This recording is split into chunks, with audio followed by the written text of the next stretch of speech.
making money. Can take care of the bills and do things now. You see what I'm saying? And I got a special place in my heart for them. So when I heard the rapper brother Rick Ross was at their podcast, and he was like, "Yo, I gotta go to the bathroom," and then he just left and got ghosts. I did see. I watched that. I made a joke about, yeah, I think he left because there wasn't no gay dudes in the room. You know what I'm saying? That's what I said. Now I know that's a bit poke at Rick Ross, but I'm willing to go there if that's what we willing to do, if we gonna talk about why I said what I said. But we don't have to talk about why I said what I said, because why I said what I said is not the main issue today. There is something happening that I want everybody out there to understand, because this keeps happening to us. First of all, let me say, I hope representatives or brother Rick Ross is listening to this. I joke like that. I be boldly joking. I go, and that's one thing to discuss. But let me tell you something about this Caucasian woman who writes for this publication. I think it's Hip Hop XL. Now, this is a Caucasian woman who's been arrested for drugs and got a weird history that I will put out there. That's her with her boyfriend, that picture right there. You can see how she look without the makeup on, can't you? That makeup, boy. It ain't just sisters with the lace fronts. Trust me. Yeah. Anyway, this woman wrote a story where the headline read, and the picture was like in a way that would start a real beef with two black men. And first of all, I just want everybody to know, this is a Caucasian woman who was green, who got the green light to put this story out there by this Hip Hop XL magazine who has a black editor.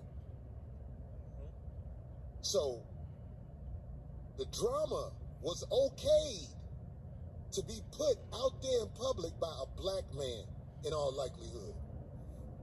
This is a white woman who from Omaha, Nebraska. Let me read this, because this is important for y'all to know. This is the person who wrote that publication, for everybody out there who don't know. It says, the legendary journalist Kylie Eustace grew up in Omaha, Nebraska. 9th grade, she begged her parents to leave private school for public school and start getting into drugs. Father is a defense lawyer for limo drivers, security guards, etc., etc. You know, people that do music concerts, and says she's trying to build her profile to be able to have a podcast. So at my expense, she put out a headline of things like today, where it was taken out of context, where it looks like I got beef with Rick Ross. I don't have beef with Rick Ross, but I do know he walked out on my guys and acted like he was going to the bathroom. I am from Chicago. I know what he did to the brothers on the street in Chicago. I know that the real Rick Ross was suing him for his likeliness and all like that. It still don't mean I have it against him. But when I know these things, especially me being a guy from Chicago, I will poke fun at a Rick Ross, the rapper. Yeah, I said, yeah, wasn't nobody gay in the room, so he left. That's how I said it. I mean it. I stand on it.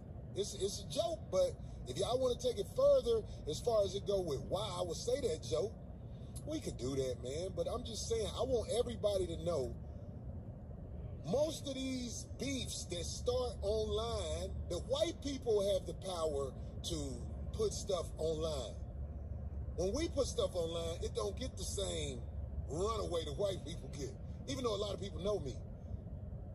The stuff that get ran away with is the stuff that can cause real drama in the game. The stuff that can cause problems with me and rapper Rick Ross, or me and, what else did they say? They said something else. All the stuff that got real drama. When me and Ari Spears had our problems. I need you to be aware of this. Because first of all, whenever somebody Caucasian is talking to you, and you know you ain't shit, you need to really be on alarm status. If you ain't doing shit big time in this world and somebody white is talking to you, you being shut up, boy.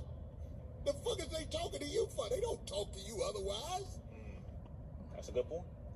But check this out. So they called Darlene, and the bitch said, oh, well, do you have anything to say? So Darlene said, oh, no, well, what is this about? Because Darlene, she wanted to be informed on what it was. I know the bitch played Darlene. I ain't even mad at Darlene. So what Darlene said was, I'll let him know that you're trying to get in touch with him.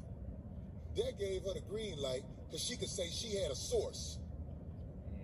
That gave her the green light to be like, so he know that I'm woo-woo-woo? Okay, whatever. Because then she followed back up with Darlene. So did you get in touch with Corey? And when the bitch said, did you get in touch with Corey? Darlene said, yeah, I let him know. That was her way of confirming that somebody said something to me about what was happening. I ain't paying no attention because Darlene sent a text. I'm like, who the fuck want to know about me? Well, why they ain't getting in touch with me? You know what I'm saying? So next thing I know, I'm getting on the airplane in New York and I see these headlines. I was like, ooh, who the fuck did this? The first thing I did was find out who did it. I didn't say, oh, let me get in touch with Rick Ross. Oh, let me get in touch with him. I wanted to know who did the shit. So I got in touch with that person indirectly.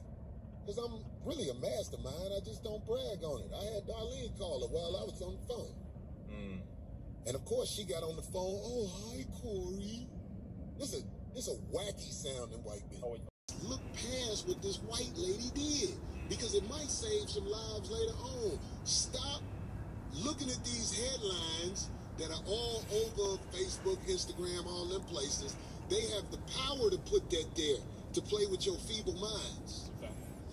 The stuff that you really want out there, like when the police jump on the homie who live in the neighborhood and he wasn't doing nothing but coming from the store, that don't get headlines. That's why you got to be like, oh, retweet this, everybody. But the nonsense get the headlines. That's what I'm trying to tell you. So when you read nonsense, and it ain't, and you know the person ain't got nothing, ain't nobody called me about them headlines. When we got into a fight on my show, you think TMZ called me and got up with me about what happened before they started airing it? They white. They got the power of the media.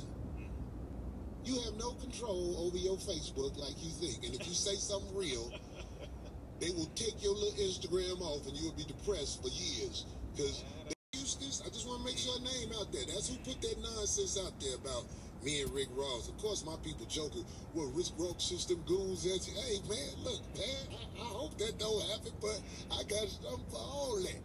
Put that in the headline. Hey, Kylie, here's a headline for you. I think 80% of men in entertainment are gay.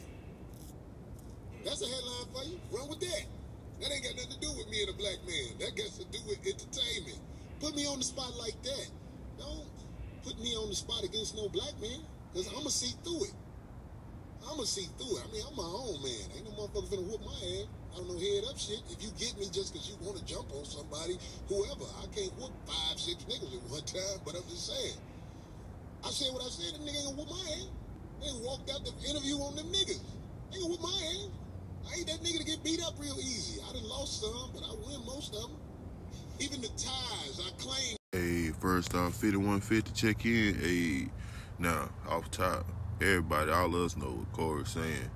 But to make it plain and simple, regardless of what he said or the manner in which he said it, a person like that can't be the one that report on it. You know what I mean? Let our people report on it so we can go with it as such. But they people, I mean, and we ain't got nothing against white people. He ain't got nothing against white people. That ain't what he's saying. But in regards to like hip-hop news and black man's business, black people drama in regards to that, and period, just let black people handle it. We don't got nothing else. Let us handle our business. Don't be trying to pit two black men against each other and you don't even know the situation, the lingo, the culture like that. You might write for a magazine. You might have had a couple of black friends, but at the same time, you got to still respect. People need to mind their business is the bottom line. You know what I mean? Y'all in people's business you don't need to be in. They done took everything else from us. Let us keep something. what I'm trying to say is when we speak, when we got some drama, let us laugh and speak amongst it. I know it's entertaining and you want to speak on it too, but it ain't for everybody to speak on. Just like everybody can't say the N-word, everybody don't need to be in black business. And that's just the truth. Trust me, we ain't got no choice but to be in white business. Y'all the majority, and we love a lot of y'all, but a lot of y'all we don't love, and y'all the majority. So you put stuff out there, you kissing dogs, you sleeping with animals. Not all y'all, the ones we love, you know you ain't doing that, but the rest of them, the rest of them is weird, man. You're doing too much. Gotta stop capitalizing off of our culture already. We don't make enough. We don't make enough. Let us have something. Just a little bit. Just a little bit.